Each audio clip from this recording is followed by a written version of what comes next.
So before I start this video, I want to mention my audio quality might be different because, as you can see, my current setup is on my grandmother's dresser because I haven't been to my house in about a week because of spring break. So there's my mic over there. It's covered because it's reflecting my face off of it. But yeah, I just want to apologize for any audio differences in advance. So yeah, enjoy. Serpunch has an XL medium demon called Insanity. It's about what you'd expect from Serpunch, a good effect level with satisfying gameplay and great original concepts. However, Insanity is a bit peculiar. If you've ever played Insanity in practice mode, you will know what I'm talking about. The UFO after the second drop is strangely all black, and you can't see the obstacles. But in normal mode, it's totally fine. Well, what causes this? So it all has to do with how practice mode works. Practice mode is simply normal mode, but with checkpoints. When you die, you respawn at your previous checkpoint. Basic stuff, right? However, the checkpoint system can have some drawbacks, as sometimes it can mess with triggers. This is most likely the case for Insanity, as you will see shortly.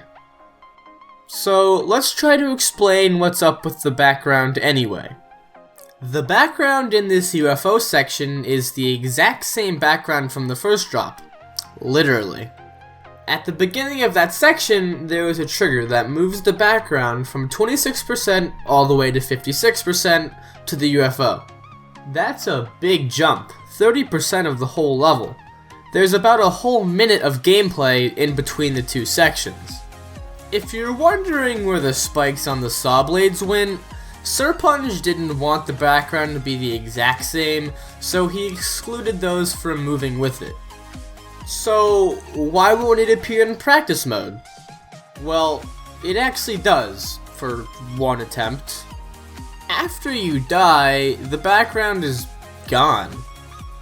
I have a few theories as to why this happens, but other information otherwise disproves all of them, making it even more confusing.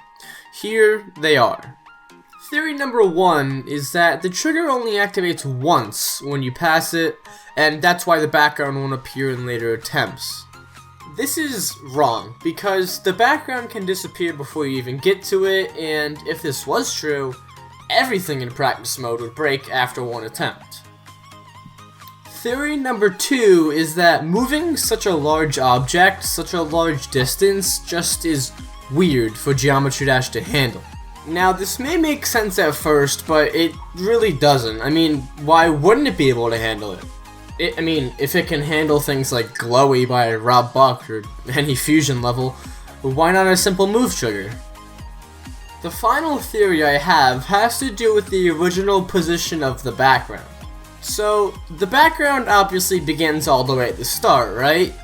And when the trigger moves it moves it all the way over there.